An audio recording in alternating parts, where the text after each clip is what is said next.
Bismillahirrohmanirrohim. Assalomu alaykum va rahmatullohi va barakatuh. Muhtaram azizlar, barchangizga yaqindagina kirib kelgan Zulqa'da oyi muborak bo'lsin. Alloh taolo barchamizni navbatdagi Zulhijja oylariga ham eson-omon yetkazsin. Albatta Zulhijja oyi bu muborak safar oyidir. Ya'ni haj ibodatini o'zida olgan.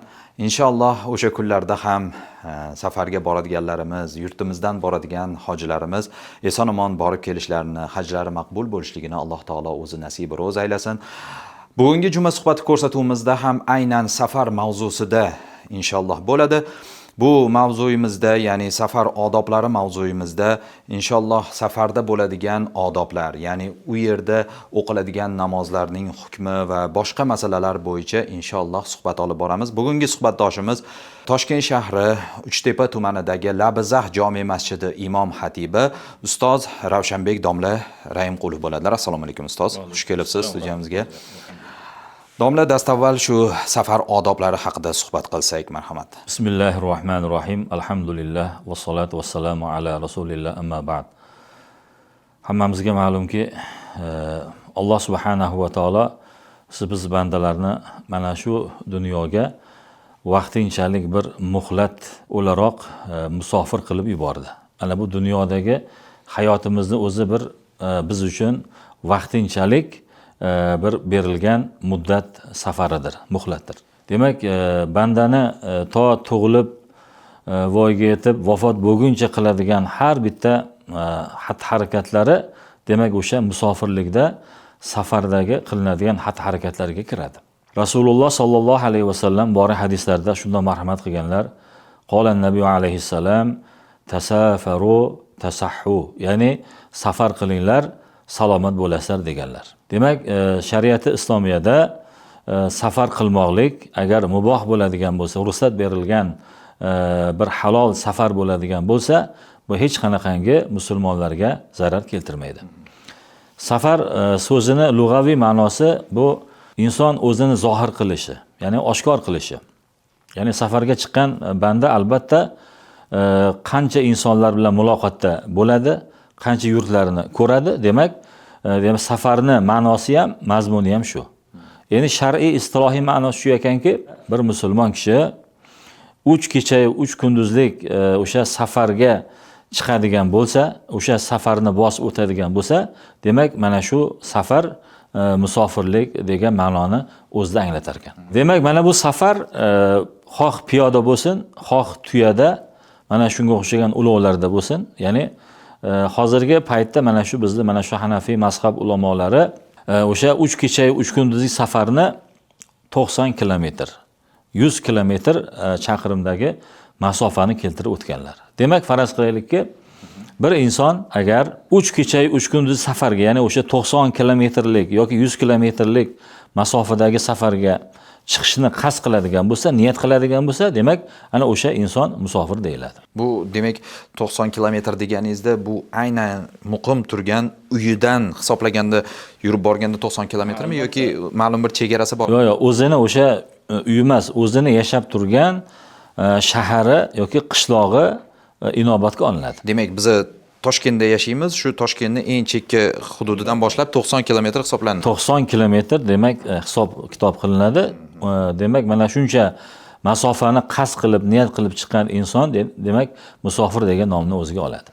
Endi musofirlarni safarini o'ziga yarasha bir qancha odoblari bor. Mana shu odoblarni Rasululloh sollallohu alayhi vasallam o'zlarining muborak so'zlarida, sunnatlarda joriy qilganlar biz ummatlarga va Alloh subhanahu va taolo o'zining kalomi sharifida ham bir qancha oyatlarda, ya'ni sizlarga mana shu safarni, odoblarini va o'ziga yarasha haq-huquqlarni bizga tushuntirib o'tgan.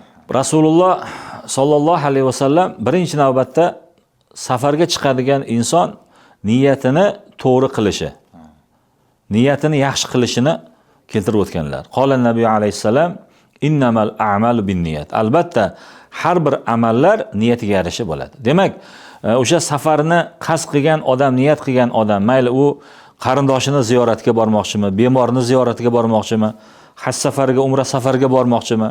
Demak, o'sha safaridan ko'zlangan maqsadi nima bo'lishi kerak ekan? Yaxshilik bo'lishi kerak ekan.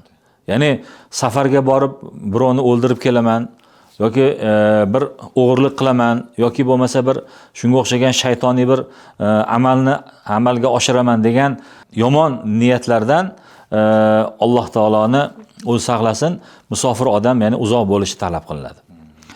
Va shu bilan birgalikda safarga chiqadigan odam istixora qilishi, ya'ni safarni yaxshiligini Allohdan talab qilishi. 2 rakat tahorat qilib namoz o'qib, o'sha namoz o'qigan paytda Alloh subhanahu va taolodan safarini barakotlik bo'lishini, yaxshilik bilan nihoyasiga yetishini va ulkan ajr savoblarga, manfaatlarga ega bo'lishini Alloh taolodan so'rab safarga chiqishi nima ekan? Talab qilinar ekan. Va shu bilan birgalikda safarga otlangan odam mabodo bir o'zini yaqinlari bilan tanish bilishlar bilan oldi berdi qilgan bo'lsa, demak o'sha oldi berdilarini hammasini ado qilib, qarzlarni uzib, birov omonat qoldirgan bo'lsa, o'sha omonatni o'z haqli egalariga topshirib, ana safarga chiqmoqligi nima ekan? Talab qilinar ekan. Hattoki mana Rasululloh sollallohu alayhi vasallam Makka dan Madinaga hijrat qildilar. Hijrat qilgan paytlarida maxfiy holatda, yashirin holatda hijrat qildilar. Chunki Rasululloh sollallohu alayhi vasallamni ana o'sha paytda kimda kim agar o'ldiradigan bo'lsa, Rasululloh sollallohu alayhi vasallamni o'lik yoki tirigini olib keladigan bo'lsa, 200 ta tuya va'da qilingandi. O'sha arablarni eng bahodir askarlariga, qabila o'sha askarlarga.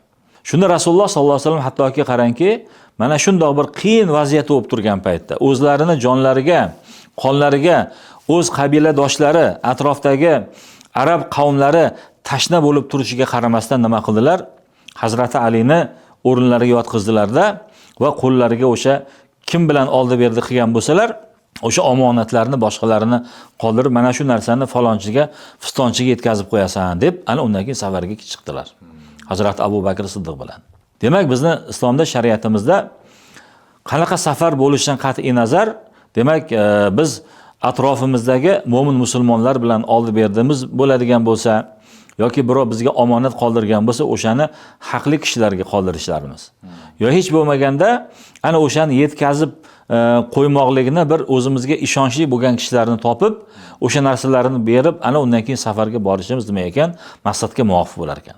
Mana misol uchun ilgari qadim zamondan ota-bobolarimizni, mana bizni o'sha yurtlarimizda shunaqangi bir urf-odatlarimiz borki, ayniqsa haj safariga boradigan yoki uzoq safarlarga bir mehnat safariga, tijorat safariga boradiganlarning bir shunaqa bir so'zimiz borki, ey birodar, ey qarindosh urug'larim, ey do'stim, mabodo agar ko'rishmay qoladigan bo'lsak, bizdan rozi bo'lib qolasiz. Yaxshi yomon gap so'zimizga rozi bo'lasiz degan so'zlarni keltirib, ana undan keyin safarga chiqilgan. Demak, hozir ham mana shu narsa oramizda joriy bo'lish kerak. Qaysi safarga borishimizdan qat'iy nazar imkon bo'lsa, ana o'sha qarindosh urug'larimiz bilan ularni xabardor qilib, ularni bir kalima duolarini olib, ana undan keyin safarga otlanib boradigan bo'lsak, inshaalloh safarlarimiz nima ekan? Barakotlik bo'lar ekan. Safarlarimiz yaxshilik safarlardan bo'lar ekan inshaalloh robbil alamin. Va shu bilan birgalikda safarga chiqadigan odam o'zini, ahli ayolini, farzandlarini nafaqa bilan ta'minlab ketishi joiz bo'lar ekan. Ya'ni vojib bo'lar ekan. Demak, to mana o'sha haj safarga borib keladimi, umra safariga borib keladimi yoki boshqa bir tijorat safariga oylab qolib ketiladimi? Mana shundoq vaziyatlarda, holatlarda musulmon odam, ya'ni o'zini oilasi, ahli ayol, farzandlari, bola chaqalari birovni qo'liga qaram bo'lmaydigan darajada, ya'ni o'sha ta'minotga ega bo'lishlari kerak. O'shaning uchun mana bizni islomda, shariatimizda har qanaqangi safar bo'lishidan qat'iy nazar, demak, o'sha uyda farzandlarini qoldirib ketmoqdami? Albatta ularni ta'minotlarini qo'ldan kelgancha qilib berib ketishi nima ekan? O'sha erkakning zimmasiga vojib bo'lar ekan. Va shu bilan birgalikda bizni Hanafiya mazhabimizda ayol kishilarni safarga chiqishlari mahram bilan bo'ladi. Ya'ni o'sha yuqorida aytib o'tganimizdek, 3 kecha, 3 kunduzlik safarga chiqadigan ayol kishi albatta o'zini eri yoki o'zini akasimi, ukasimi yoki o'g'limi voyaga yetgan bo'lsa, mana shunga o'xshagan yaqin erkak qarindoshlari bilan, mahramlar bilan o'sha uzoq safarlarga borib kelishi nima ekan, o'sha ayolning zimmasiga vojib bo'lar ekan. Va shu bilan birgalikda bizning islomda, shariatimizda safarga chiqadigan musofir o'zini ota-onasini yoki o'sha ish rahbarlarini, ustozlarini roziliklarini olib safarga chiqishlari bu demak mustahab amal ekan. Hattoki agar ota-ona o'sha farzandini safarga chiqishiga rozi bo'lmaydigan bo'lsalar, monelik qiladigan bo'lsalar, o'sha safarni farzand qoldirsin. Chunki ota-ona bekordan bekoriga u farzandini qolgan safarga chiqmagin demayapti. Hattoki mana Rasululloh sollallohu alayhi vasallamni davri saodatlarida bir yigit, yosh yigit Rasulullohning oldilariga keldilarda, "Ya Rasululloh" dedi.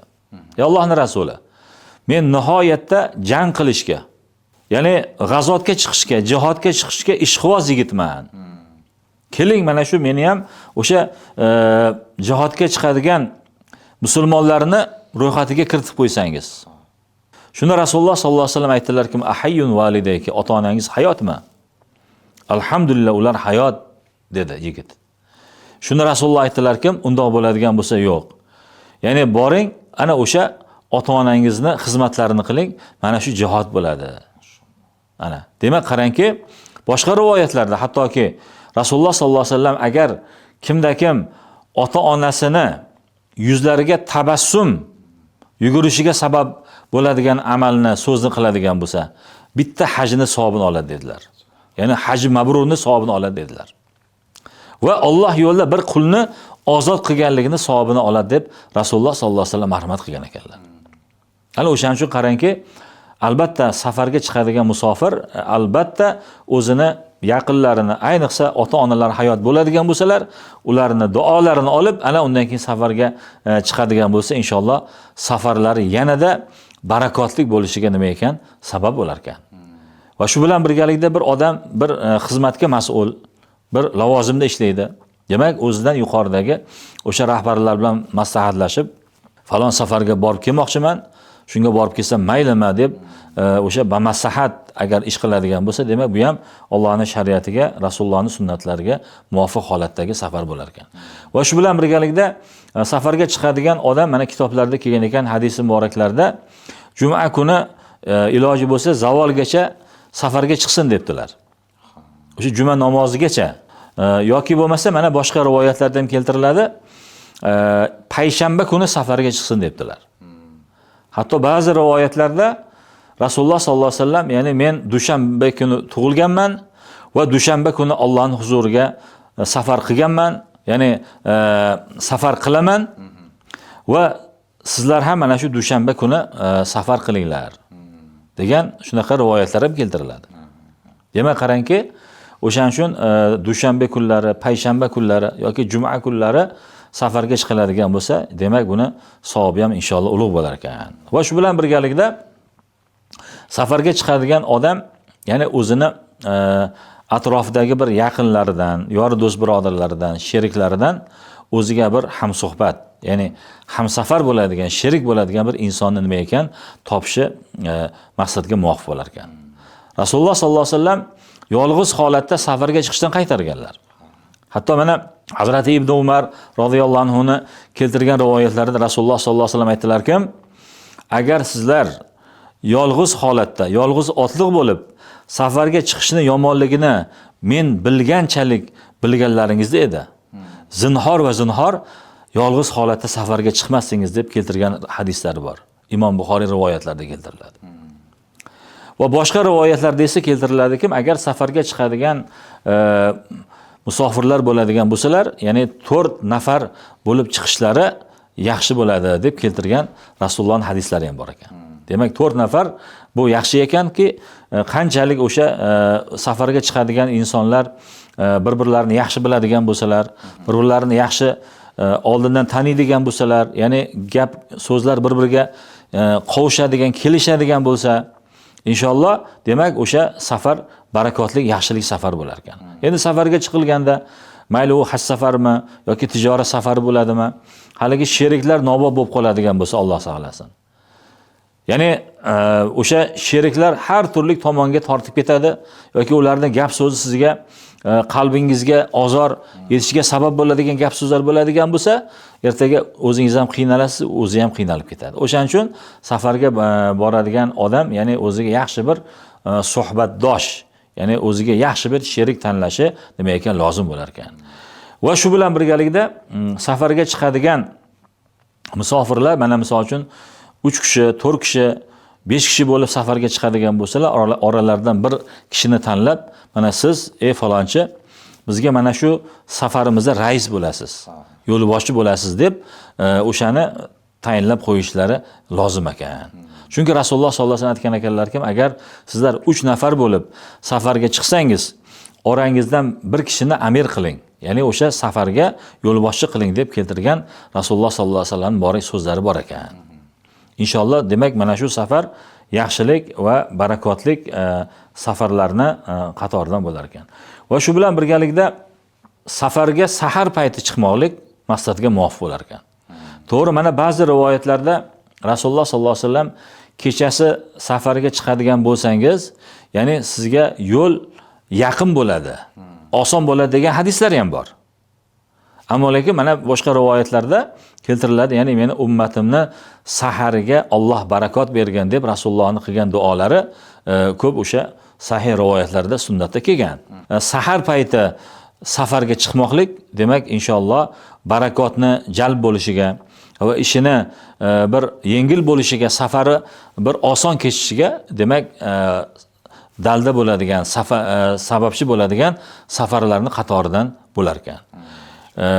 Va shu bilan birgalikda safarga chiqqan odam Allohning ibodatlarini, 5 mahal namozlarini, sunnatlarini, Allohning zikrlarini, safarda o'qiladigan duolarini o'qib, o'sha safarga chiqishlari bu Allohning shariatiga muvofiq holatda amal bo'lar ekan. Rasululloh sollallohu alayhi vasallam har kuni uydan chiqadigan paytimizda Bismillahirrohmanirrohim, tavakkaltu alalloh va la havla va la quvvata illa billah. Ya'ni Allohga tavakkul qildim va xavf xatar yo'q magaram Allohdan deb mana shu duoni qilib keyin uydan chiqishga Rasululloh sollallohu alayhi vasallam tavsiya berganlar. Va boshqa rivoyatlarda esa mana Rasululloh sollallohu alayhi vasallam safarga chiqishdan oldin qilgan duolarida birovga zulm qilishdan va o'zimga zulm qilinishdan Allohdan panoh so'rayman va safarni yomonligidan panoh so'rayman deb qilgan duolari ham ana mashhur o'sha Rasulullohning duolarida,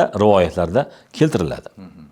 Demak, o'sha safarga chiqadigan odam ma'sur duolarini, sunnatga kelgan duolarini, zikrlarini qilib yurmoqligi, imkon qadar o'sha tilini Allohning zikrida, Allohning shukrida, qalbini doimo shukronalikda o'tkazadigan bo'lsa, inshaalloh bu insonning safari albatta barakotli bo'lar ekan.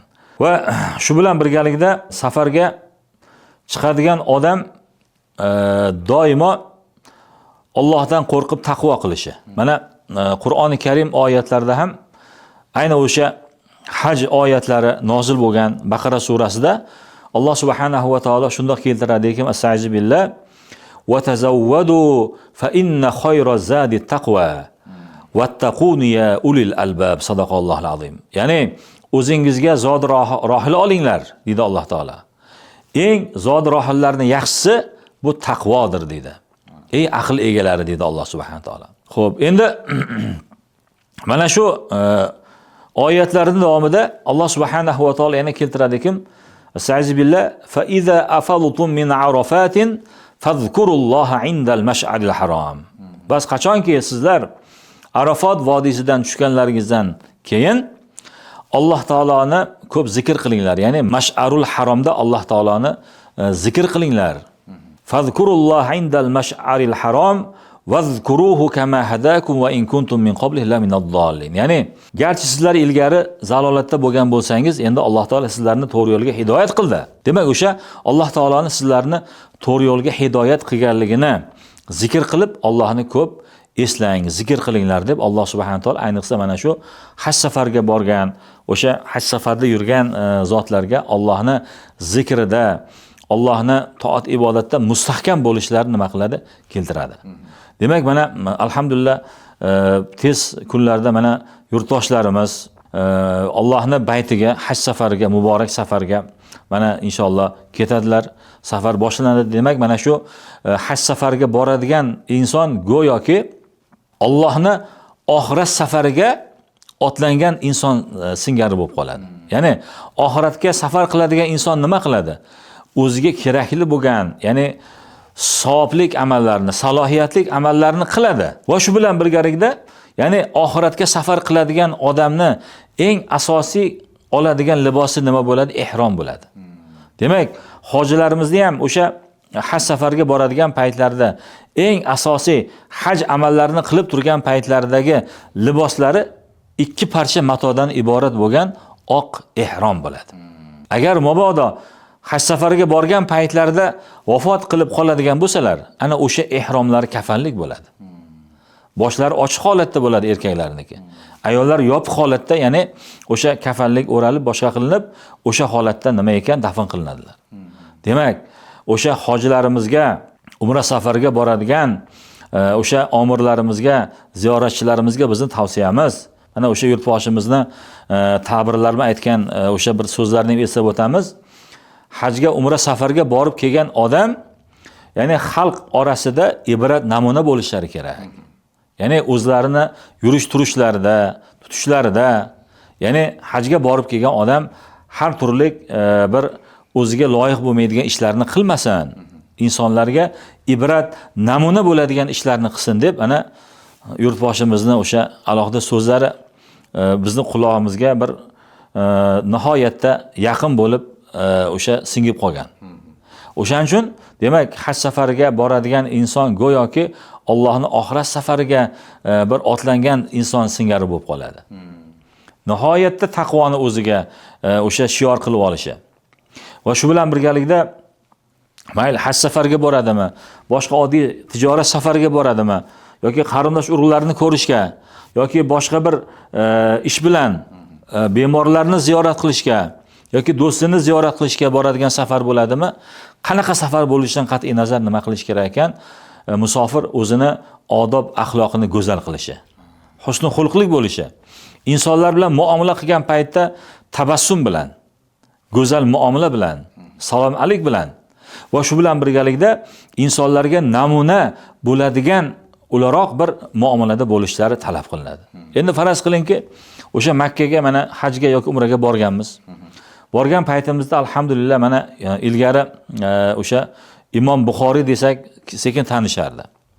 Hozir alhamdulillah ana o'sha yurtlarga, Makka, Madina shaharlarga borsangiz, sizni birinchi ko'rgan odam O'zbekistondan kelgan Imom Buxoriyning avlodlari degan tasavvurga borishadi.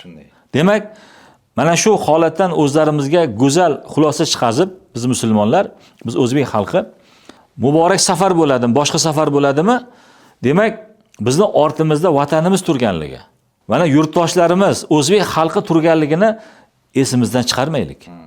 Demak, qaysi millat bilan, qaysi elat bilan muomala qilib turgan bo'lsak ham, ana o'shalar bilan go'zal muomalada bo'lishlarimiz. O'sha millat vakiliga otangga rahmat, o'sha seni voyaga yetkazgan millatingga rahmat, o'zbek xalqiga rahmat deydigan tashakkurnomani olib kelaylik. Padaringga la'nat bo'lsin yoki Alloh saqlasin, bu qanaqa millat bo'ldi degan so'zlarni eshitmoqlik bu biz uchun bu or nomusimizga bu isnot, Alloh saqlasin. O'shaning uchun musulmon odam imkon qadar o'sha qanaqa safarga chiqishdan qat'iy nazar, demak o'ziga taqvoni, Rasulullohning siyratlarini, sahoba ikromlarning go'zal xulq atvorlarini o'ziga mujassam qilishi nima ekan? Nurun ala nur, yaxshilik bo'lar ekan inshaalloh. To'g'ri aytasiz. Ayniqsa shu yurtdoshlarimiz haligi aytib o'tganingizdek shunday ulug' zotlarni avlodlari bo'lib, o'zimizni nafaqat tilimiz bilan, balki o'zimizni o'sha yerda ko'rsatayotgan xulqimiz, odoblarimiz bilan albatta namuna bo'lishimiz kerak. U zotlarning hurmati va shunday yurtning fuqarosi sifatida, shunday yurtning bir go'zal namuna sifatida o'zimizni xulqimiz bilan ularga qiyos bo'lib berishimiz kerak. Albatta to'g'ri aytasiz, domla. Endi safar o'ziga yarasha mashaqqat. Bari yo'l yuramiz, oilamizdan uzoqlashamiz, yo'lda o'ziga yarasha qiyinchiliklari bor. Bunda dinimiz qanday yengilliklar bergan umumiy musulmonlarga? Xo'p, albatta aytib o'tganingizdek, safar mashaqqatsiz bo'lmaydi. Rasululloh sollallohu alayhi vasallam muborak hadislarda haj mashaqqatdan iborat deganlar. Bu hajga taalluqli o'sha rivoyatlarda. Mayli u qaysi safar bo'lishidan qat'iy nazar, albatta o'sha borgan safarimizda qiyinchilik, mashaqqat bo'lishi bu tabiiy holat. Allohning sinovi bo'lishi mumkin yoki musibat yetib qolishi mumkin boshimizga, ozmi ko'pmi. Demak, har qanaqangi vaziyatda, holatda biz musulmonlar, ya'ni nihoyatda sabr qanoatli bo'lishlarimiz safarda. Va shu bilan birgalikda Alloh subhanahu va taolo mana bekorga, bejizga safarga chiqilgan paytda mana Qur'on oyatlari bilan nima qildi? Biz musulmonlarga 4 rakatlik farz namozlarni 2 rakatini o'qishni, ya'ni 4 rakatini qasr qilib 2 rakatini o'qishni buyurdi. Ana bu Allohning bizga bo'lgan yengilchiligi, marhamati. Yana Alloh subhanahu va taolo o'zini mana Baqara surasining oyatlarida keltiradi. Astagfirullah va in kuntum ala safarin. Agar sizlar mabodo musofir bo'lsangiz yoki kasal bo'lgan bo'lsangiz, Ramazon oyi kirganda, mana bu ro'zalarni, Ramazon ro'zasini boshqa oylarda tutsangiz bo'ladi deydi Alloh taolo. Ya'ni misol uchun Ramazon oyi kirganda, demak biz musofir bo'lib qoldik. O'sha musofirlik asnosida demak biz ro'zaga agar niyat qilishimiz bizga qiyinchilik tug'dirmaydigan bo'lsa, mashaqqat keltirmaydigan bo'lsa, demak o'sha ro'zani tutar ekanmiz. Agar qiyinchilik tug'iladigan bo'lsa, og'zimizni ochar ekanmizda, qolgan paytlarda bir kuniga bir kun qilib tutib berar ekanmiz Ramazon ro'zasini. Ana bu Allohning yengilchiligi, bizga bo'lgan Allohning marhamati. Tashakkur domla. Inshaalloh yuqorida ham aytib o'tdik, ulug' safar oldi. Turimiz yurtdoshlarimizdan inshaalloh bu yili 15 mingdan ziyod hojilarimiz taraddud ko'rishyapti. Bu o'ziga yarasha mas'uliyat, o'ziga yarasha Alloh taologa bo'lgan qurbat, ibodatlarni mukammal ado etib kelishlik baxti inshaalloh. Bu safarga tayyorgarlik ko'rayotganlarimiz nimalarga e'tibor berishlari kerak? Shular haqida ham to'xtalib o'tsangiz. Albatta, mana bu muborak haj safariga Alloh subhanahu va taolo taqdir qilgan, muyassar qilgan banda ushbu muborak safarga boradi, haj qiladi. Demak, mana bizning yurtimizda mana shunchalik 15 mingdan ortiq musulmonlarni Alloh muyassar ko'rgan ekan, baytiga chaqirgan ekan. Demak, ular Allohning mehmoni. Haj o'sha safar asnosida. Demak, mehmon qanaqa o'sha mezbonga munosabatda bo'lish kerak. Demak, biz oddiy safarga borganimiz yo'q. Butun olamlarning Robbisi bo'lgan zotni uyiga, baytiga haj safariga bormoqdamiz. Yani birinchi navbatda mana shu qalbimizga, ongimizga, shuurimizga Allohning baytiga, Allohning huzuriga, Allohning mehmoni sifatida bormoqdaman degan o'sha niyatni qo'yishimiz nima ekan lozim bo'lar ekan. Va shu bilan birgalikda yuqorida aytib o'tganimizdek, birinchi navbatda hojilarimiz o'zlariga taqvoni asos qilib olishlari safar asnosida. Va shu bilan birgalikda birovlarga qo'pol munosabatda bo'lmaslik. Qo'pollik qilmaslik. Rasululloh sollallohu alayhi vasallam bor hadislarda aytgan ekanlarki, qolan nabiy alayhisallam man hajjal bayta va lam yarfas va lam yafsuq raja'aka yawmin waladathu ummuhu. Agar kimda kim Allohning baytini haj qilsa, haj qilib turgan paytda birovga yomonlik qilmasa, birovga qo'pollik qilmasa, buzg'unchilik qilmasa, yomon so'kinadigan uyat so'zlarini gapirmasa, ana o'sha banda, o'sha ummatim onadan tug'ilgan chaqaloq singari qaytib keladi haj safaridan deb aytgan ekanlar. Demak, mana shunchalik Alloh subhanahu va taolo bu umr safari bo'lgan haj safarimizni butun mana shu paytgacha qilgan gunohlarimizdan poklab, bizni mana shu tozalab, xuddi onadan tug'ilgan chaqaloq singari qilib qaytishimizni taqdir qilmoqdami? Bunga qancha shukr qilsak, qancha ibodat qilsak kam emasmi? Shunday. Demak, bu yoqqa borgandan keyin nima qilish kerak? Hech qachon g'iybatga, bo'xtonga, gap so'zlarga, keraksiz bir amallarga, behuda so'zlarga mashg'ul bo'lib qolish kerak emas. Hoji odam. har bir kuni, har bir soati ibodatda, Allohning zikrida, toatida, shukrida davom etish kerak. Va shu bilan birgalikda mana shu yurtimizni rahbarlariga, bu O'zbekiston bo'ladimi, u yoqqa borgandan keyin ishchi guruh rahbarlari bo'ladimi, mana o'sha mingboshlarimiz, ellikboshlarimizni gap so'zlariga so'zsiz itoat qilishlari zimmalariga vojib bo'ladi. Demak, endi ellikboshi misol uchun imom xatiblarimizdan, ahli ilmlarimizdan bo'lishadi. Ko'p aksariyati yosh. Endi yosh ekan, bu o'g'lim qatori ekan yoki nabiram qatori ekan. Endi shuni gapiga kirishim shartmi degan tushunchaga borishimiz bu noto'g'ri. Yoshimiz ulug' bo'lsa ham, tabarruk bo'lsa ham o'sha ahli ilmni, yosh ahli ilmni bizga 50 bosh qilib o'sha safarga Alloh taolo taqdir qildimi? Demak, o'sha 50 boshga itoat qilaylik. Bizni misol uchun moli dunyomiz, obro' mansab martabamiz, maqomimiz, mayli kim bo'lishimizdan qat'iy nazar vatanimizda qolib ketsin. Allohning uyiga, Allohning baytiga borgan paytda agar hech kim emasman degan kamtarlik bilan boradigan bo'lsak, inshaalloh Alloh subhanahu va taolaning baytdan, ya'ni ulkan bir zahira bilan, Allohning ulkan bir taqvosi bilan, ya'ni gunohlardan poklanish ne'mati bilan vatanimizga qaytib kelamiz. O'shaning uchun o'sha safar asnosida misol uchun 50 boshlarimiz, rahbarlarimiz falon joyga borish kerak. Avtobus falon soatda keladi, soat 8 da deyilsa, siz 8 da chiqmang. Iloji bo'lsa soat 7 da 7:30 da chiqib turing.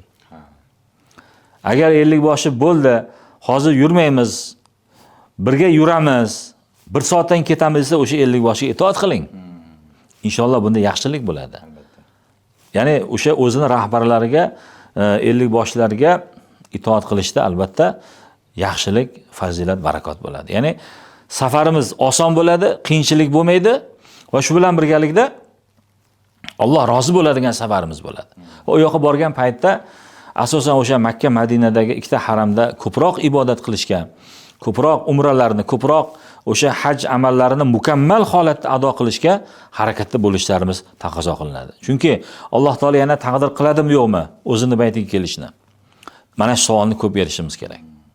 Agar Alloh taolo taqdir qilmaydigan bo'lsa, bu oxirgi haj safarim bo'ladigan bo'lsa, ertaga bu qiyomatda albatta foydamga hujjat bo'ladi degan o'sha maqsad har bitta hojini qalbida bo'lish kerak. Va shu bilan birgalikda o'sha ularga tavsiyam shunday iboratki, sog'liqlariga jiddiy e'tibor qaratishlari va shu bilan birgalikda yeb ichishni me'yorida qilishlari talab qilinadi. Imkon qadar ana o'sha joyda bo'lib turgan paytlarida Allohning rizoligini va Rasulullohning sunnatlariga muvofiq holatda haj ziyoratlarini, safarlarini mukammal ado qilib boradigan bo'lsalar, inshaalloh maqsadga muvofiq bo'ladi. Tashakkur domla. Juda o'rinli gapni aytdingiz. Ya'ni u yerga borgandan keyin haqiqiy qullikni izhor qilish. Alloh taologa haqiqiy bandalikni bildirib, o'sha yerda endi o'ziga yarasha gunohlardan xoli emasmiz, gunohlarimiz ko'p, Alloh o'zi kechirsin deb bir istig'for aytib kelamiz, chin yurakdan tavba qilamiz deb boramiz, lekin ayrimlar shunaqa holatlar ham bo'lib qoladi. Noodatiy ishlar bilan mashg'ul bo'lib qolishadi, Alloh saqlasin. Albatta bunga barham berish kerak deb o'ylayman. Endi yurtboshimiz ham aynan shu narsani aytilyaptilarki, ya'ni hajga borib, o'ziga shu buyuk ibodatni ado qilib kelgan inson o'zini mahallasida, o'zini hududida ma'naviyat targ'ibotchisi bo'lsin. Ya'ni insonlarga, qo'ni qo'shnisiga, shu mahalla ko'ydagi insonlarga namuna bo'lsin. Bir qiynalganlari bo'lsa, o'zini ma'naviy yordamini bersin. Har xil adashib qolgan yoshlar bo'ladimi yoki hayotda bir o'zini o'rnini topa olmayotganlar bo'ladimi? Albatta bunga ko'makchi bo'lsin. Bu narsada albatta katta hikmat bor. Inshaalloh bunga amal qilsak, o'sha hojilarimiz shu narsaga tashabbuslarni yuqori olsalar, Xudo xohlasa bir ulkan maqsadlarga, ulkan natijalarga erishamiz. Tashakkur domla. Bugungi mavzuyimizni juda chiroyli yoritib berdingiz. Endi shu safar borasida ayrim qisqa savollar bilan sizga murojaat qilsam, o'qib eshittirsam va shularga yurtdoshlarimiz javob olsa. Inson qachon musofir sanaladi? Inson qachonki yuqorida aytib o'tganimizdek, o'sha 3 kecha, 3 kunduzlik safarni qasd qilib, ya'ni niyat qilish deganda safarga chiqib niyat qilim degan gapni gapirish shart emas. O'sha qalban falon joyga bormoqchiman yoki falon ziyoratga ketmoqchiman degan niyatni o'zi kifoya qiladi. Lekin o'sha haj ziyoratiga, umra ziyoratiga albatta niyat qilish bu lozim bo'ladi. Ya'ni niyat qilmasa bo'lmaydi. Endi qarangki, qachon o'sha musofir bo'linadi? Qachonki o'zini yashab turgan shaharidan, qishlog'idan, mahallasidan uzoqlashib chiqadigan bo'lsa, demak o'sha o'zini yashab turgan shahari yoki qishlog'i, mahallasi, uylari, daraxtlari ko'rinmay ketadigan holatda bo'ladigan bo'lsa, o'sha paytdan ya'ni musofir hisoblanadi. Demak, namozlarini ham 4 rakatlik farzni qisqartirib, ya'ni 2 rakat qilib o'qib ketadi.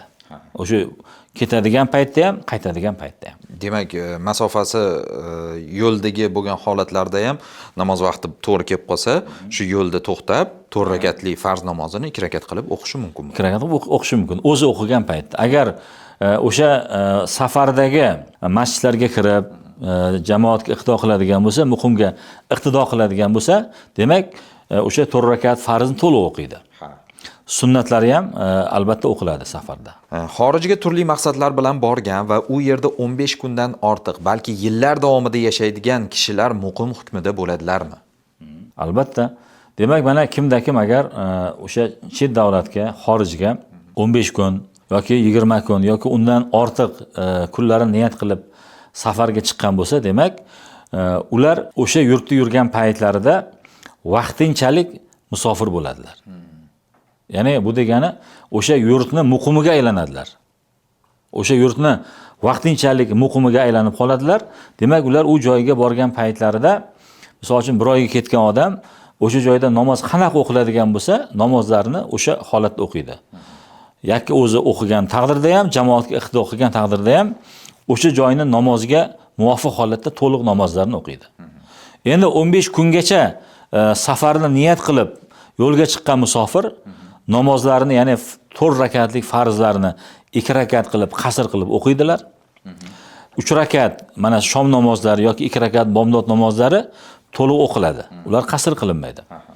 Faqat o'sha 4 rakatlik farz namozlar 2 rakatni qasr qilib o'qiladi. Sunnatlar ham inshaalloh o'qiladi. Yuqorida musofir odam muqimga iqtido qilsa, ya'ni to'liq o'qiydi deyildi. Endi yo'lda ketayotganda musofirdagi odam o'zi farz namoziga imomlik qilyapti. Bunda muqim odam bo'lib ergashilsa, muqim odamning namozi qanaqa bo'ladi? Albatta, demak, muqim odam musofirga iqtido qilishi joiz. Demak, iqtido qilgandan keyin o'sha musofir odam 2 rakat namoz o'qib, salom beradigan paytda aqimu solatakum fa inni musafir, ya'ni namozingizni qoyim qilinglar oxirgacha. Men musofirman degan nidoni qilib qo'yadi. Demak, o'sha muqimlar, demak, o'rinlaridan turib qolgan o'sha 2 rakat namozlarini, ya'ni 3-4 rakat namozlarini o'qib ado qilib olishadi. Ulovda namoz o'qish masalasi qanday bo'ladi? Ulovda namoz o'qish Rasululloh sollallohu alayhi vasallam mana rivoyatlarda ham keltiriladi. Rasululloh sollallohu alayhi vasallam tuyani ustida yoki o'sha hachirning ustida ketayotgan paytlarda, safarda nafil ibodatlarni qilib ketganliklari haqida rivoyatlar bor. Endi bu joiz. Ammo lekin endi agar farz ibodat ado qilinadigan bo'lsa, imkon qadar, demak, o'sha farz ibodatlarini tekis joylarda, pok joylarda o'qish maqsadga muvofiq bo'ladi. Endi musofir odam faraz qilingki, jamoat transportlaridan foydalangan holatda safarga chiqdi.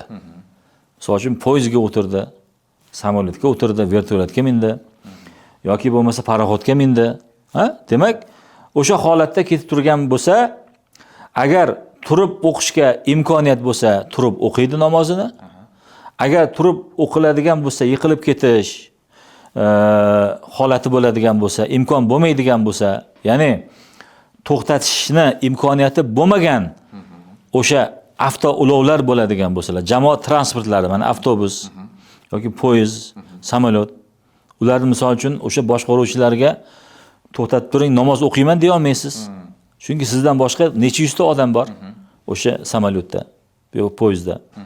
O'shaning uchun demak, imkon qadar, ya'ni o'sha o'tirgan holatda qiblani qasd qilinadi, taharro deyiladi.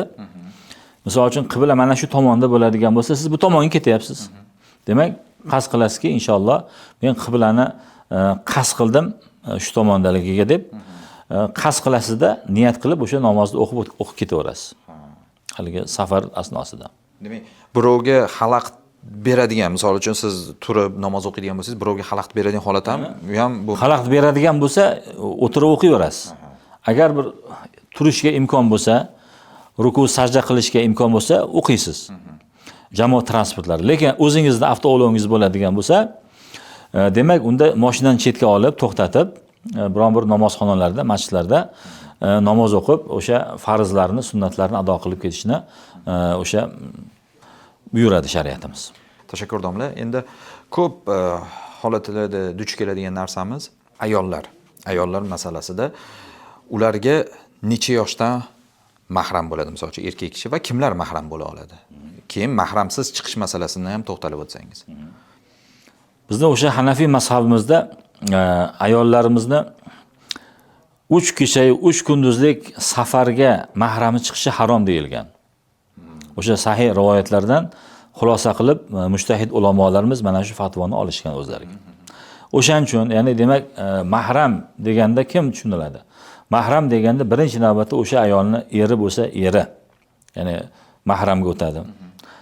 Yoki o'g'li, mana shu o'g'il farzandlari agar faraz qilingki, bir 13, 14, 15 yosh o'sha balog'at yoshiga yetgan bo'lsalar, o'sha o'g'il bola ko'proq 13, 14, o'sha atrof 15 yoshlarda balog'atga yetadi. Ya'ni buni o'sha masalasi hukmi shundayki, demak, o'sha paytdan boshlab, demak, o'zi aslida mana misol uchun 12 yosh deyilgan o'g'il bolalarni o'sha namozga o'sha kiritilishi, namoz o'qishi, namoz farz bo'lishi, qizlarimizga 9 yosh deyilgan. Lekin o'sha balog'at yoshiga, ya'ni bog'liq bo'lish hukmi bor.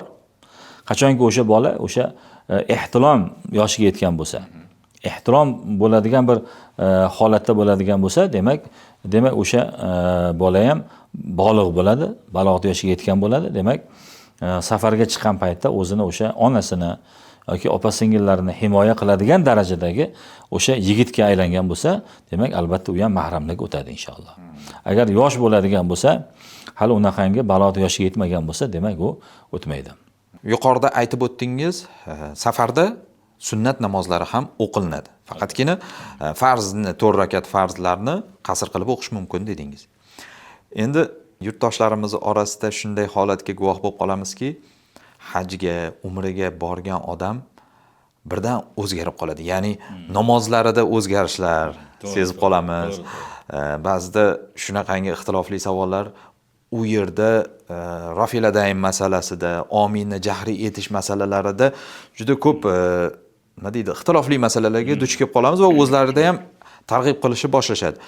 O'zi bu borgandan keyin o'sha safarda namoz o'qish masalasi qaysi mazhab asosida o'qilinadi? Shular haqida ham to'xtalib o'tsangiz. Albatta, mana Ne'matulloh hoj juda to'g'ri, yaxshi o'rinli savol berdingiz. Demak, mana haj safariga, umra safariga borilganda yoki boshqa safarga, boshqa davlatlarga safar qilib borilgan taqdirda ham, demak, o'zimizning o'sha mazhabimiz ahli sunnat val jamoat aqidasiga muvofiq holatda Hanafiy mazhabida ibodatlar ado qilinadi. Endi o'sha Ka'batullohga haj umra safariga borgan odam, o'sha 5 vaqt namozga qatnagan odam, u yerda 4 tala mazhab sohiblarini ibodatlarini xohlasak, xohlamasak guvoh bo'lamiz. Ba'zi birlar bir tomonga salom berib turib ketishyapti. Ba'zi kishilar, musulmonlar. Ba'zi birlari zikr qilmasdan turib ketishyapti. Ba'zi birlari bu aytganingiz rafuliyadan qilib namoz o'qishyapti. Qo'llari bundoq turibdi ba'zi birlari. Ba'zi birlari bundoq ayollarga o'xshagan holatda. Oyoqlari ochilgan yoki imom valaddolin degandan keyin baralla o'sha amin degan o'sha lafz gumburlab ketadi. Ya'ni eshitasiz. Endi mana shu o'sha ibodatlarni o'sha hajga umraga borgan ba'zi bir yurtdoshlarimiz ko'rib olishyapti-da, demak, biz ham shunaqa o'qishimiz kerak ekanda degan tushunchaga borib qolishyapti. Hattoki u yoqqa borgan paytda ham ba'zi birlari kelganlaridan keyin ham, demak, ularni mana shu ibodatlarga taqlid qilish holati. Ya'ni boshqa mazhab sohiblarini ibodatlarga taqlid qilish holatlari oramizda uchrab turibdi. Mana ba'zi masjidlarga borsak, o'zimiz yurtimizda ham masjidlarga borib qolamiz namozga. Borsak, haligi imom valaddolin degandan keyin amin degan o'sha jumlani, haligi kalimani eshitib qolasiz. Yoki ba'zi bir o'sha hajga, umraga borib kelgandan keyin bundoq qarasangiz ba'zi insonlarni namoz o'qish o'zgarib qolmoqda. Bir pasda qo'llarini ko'tarib yoki bo'lmasa oyoqlarini kerib turish holatlari. Demak, bizni mana shu yurtdoshlarimiz orasida ham uchrab turibdi. Ularga bizni o'sha raddiyamiz ham bizni o'sha tavsiyamiz, nasihatimiz o'sha bitta mazhabga rioya qilish vojib deyildimi? Hanafiy mazhabiga rioya qiling. Chunki mana shu mazhabga rioya qilishda yaxshilik bor, barakot bor. Ixtiloflar bo'lmaydi. Ya'ni mana shu ixtiloflarning hammasi bemazhablikni orqasidan kelib chiqmoqda. Agar musulmonlar o'z mazhablariga rioya qilib namoz o'qiydilarmi yoki boshqa ibodatlarni, amallarni amalga oshirishadimi? Inshaalloh unaqangi bir kelishmovchilikka, ixtilofga sabab bo'lmaydi bu holatda. Ularning hammasi o'sha boshqa yurtlarga borib namoz o'qib, ularni ibodatlarini ko'rish natijasida, ularga taqlid qilish natijasida mana shu holatlar oramizda sodir bo'lmoqda. Hattoki mana boshqa o'sha musulmon davlatlarga borib biroz yashab, istiqomat qilganlarini ham hayotda o'zimiz ko'rdik. Mana o'sha bizni o'sha Hanafiy mazhabimizda namozlarni, ya'ni misol uchun peshin bilan asr deylik yoki shom bilan xuftan deylik, shularni jam qilib o'qish bizda olinmagan. Safarda, musofirlikda. Faqatgina hajga borilganda inshaalloh Arafot vodiysida va Muzdalifa vodiysida, ya'ni jam'an qilib o'qish olingan. Bo'ldi. Boshqa safarlarga chiqqanda bu narsa olinmagan, boshqa mazhablarda bor. Lekin biz mana ko'p raddiya berib, o'sha yo'lga solgan holatlarimiz ham bo'ldi. Dubaylarda yoki Turkiyalarda, boshqa davlatlarda istiqomat qilib yashab ko'rishgan, ularda shunaqa narsa bo'lgan, ko'rgan va shuni o'zini yurtida yoki o'zini yurtdoshlarini orasida tatbiq qilishga, ya'ni harakat qilishmoqda. Demak, bu ham albatta bizning mazhabimizga xilof. Tashakkur domla. Endi umuman olganda mazhab boshimiz Imom Abu Hanifa rahmatullohi alayh bizga deyarli hamma masalalarning yechimini qilib berib ketganlar. Faqatgina amal qilish qolgan xolos. O'shanga yurtdoshlarimiz ham bunga amal qilib savoblarga erishishlarini so'rab qolamiz. Domla, yana bir savol, shu Saudiya Arabistonda ikki masjidda janoza namozi o'qilganda faqatgina imom o'ng tarafgagina salom beradi. Chap tarafga salom bermaydi. Lekin bizda chap tarafga ham salom berish bor. O'zim guvoh bo'lgan holat, shu bir boshqa yurt vakili shu chap tarafimga ham qo'shib salom berganimda menga e'tiroz bildirgan. Mumkin emas. Keyin shu bilan ketgan. Endi unga tushuntirishga imkon bo'lmagan, o'zi yurtdoshlarimiz shu o'ng taraf va chap tarafga shu janoza namozida salom berish masalalarini ham to'g'ri tushunib olsalar, menimcha foydadan xoli bo'lmaydi. Albatta. Demak, o'sha ikkita haramda har kuni janoza namozlari ado qilinadi. O'sha janoza namozlarini o'zimiz yurtimizda qanaqangi holatda ado qilib turgan bo'lsak, niyatlarini, takbirlarini o'sha holatda ado qilamiz. Ya'ni salom berishda ham ikki tomonga qarab salom beramiz. Endi bu tabiiy holat, demak, u yerda ikkita haramda hajga umraga borgan paytimizda albatta to'rtala mazhab sohiblarini xohlasak ham, xohlamasak ham ularni ko'ramiz, ular bilan muloqot qilishga yoki ularning e'tirozini eshitishga majbur bo'lamiz. Shunday holatlarda bizni o'sha yurtdoshlarimizga tavsiyamiz, demak, sizni o'sha yurtingizdagi mazhab, ya'ni o'sha amal qilib turgan mazhabingiz, mana misol uchun Hanafiy mazhab nima degan bo'lsa, demak, o'sha yurtlarda ham o'sha Hanafiy mazhabi asosida ado qilasiz. Ya'ni o'sha janoza namozida ba'zi birlar bir tomonga salom berib chiqqan bo'lsalar, siz ikki tomonga ham salom berib sekin chiqasiz. Misol uchun ba'zi o'sha jamoat namozlarida ham guvohi bo'lib qolamiz. Ba'zi insonlar umuman zikr qilish, oyatul kursiyni o'qish yoki tasbihotlarni keltirish ko'rinmaydi, uchramaydi. imkon bo'lsa qiling shuni. Chunki u ikkita haram Allohni zikr qiladigan. Qancha zikr qilsangiz, qancha ibodat qilsangiz arziydigan Allohning baytdasiz. Ya'ni duolar qabul bo'ladigan makondasiz. Ana o'shaning uchun unaqa joylarga borgan paytda ikkilanmasdan imkon bo'lsa, birovga halallik bo'lmaydigan bo'lsa, o'sha zikrlarni ham, o'sha virdlarni ham qilib olish maqsadga muvofiq bo'ladi inshaalloh. Tashakkur domla, juda o'rinli tavsiyalar, ayniqsa duo masalasida. Ko'pincha o'sha endi namoz o'qiymiz, endi o'sha masjidlarda namoz o'qigan yurtdoshlarimiz zikr tasbih bilan va duo bilan mashg'ul bo'ladilar. Shu duo qilganda albatta yurtimiz haqqiga, yurtdoshlarimiz haqqiga duo qilishlarini so'rab qolardik. Bu arziydi.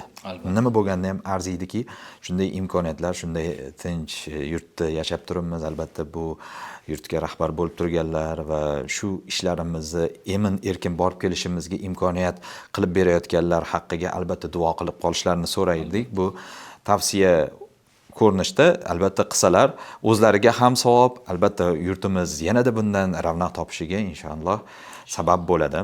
Yana bir savol, misol 10 kunga niyat qilib musofir yo'lga chiqdi, 10 kunga niyat qilib. Ma'lum bir sabablarga ko'ra oylab, balki undan-da ko'proq muddat qolib ketdi. Bu paytda qasr namoz o'qiladimi?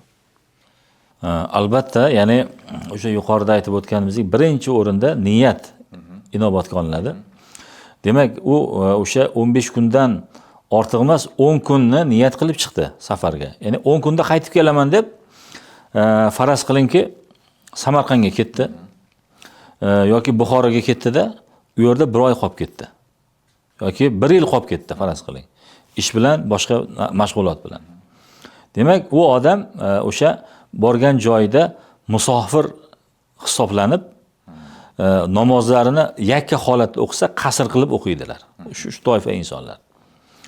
Agar mabodo o'sha muqim imomlarga iqtido qiladigan bo'lsalar, namozlarini, ya'ni farzlarini ham to'liq o'qiydilar. Chunki u chiqadigan paytda musofir bo'lishdan oldin niyatlari 10 kun bo'lganda, lekin 10 kun bo'ldi-da, u yerda qolib ketdi ancha. Oylab, yillab. Demak, birinchi o'sha niyat inobatga olinadi. Inshaalloh. 10 kunga boruvdi, 10 kunga boruvdi, haqiqatan aytganingizdek, 1 oyga surilib qolib ketdi. Endi 1 oydan keyin aniq bo'ldiki, yana 1 oy turish. Unda qanaqa bo'ladi?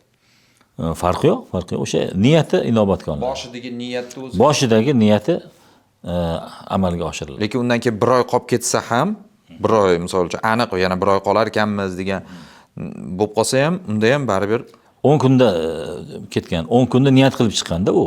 Boshida chiqqan niyat hisobga O'sha boshidagi niyati hisobga olinadi. Bunga shu dalil sahoba ikromlar Ozarbayjonga Alloh yo'lida g'azot qilib kelganlar.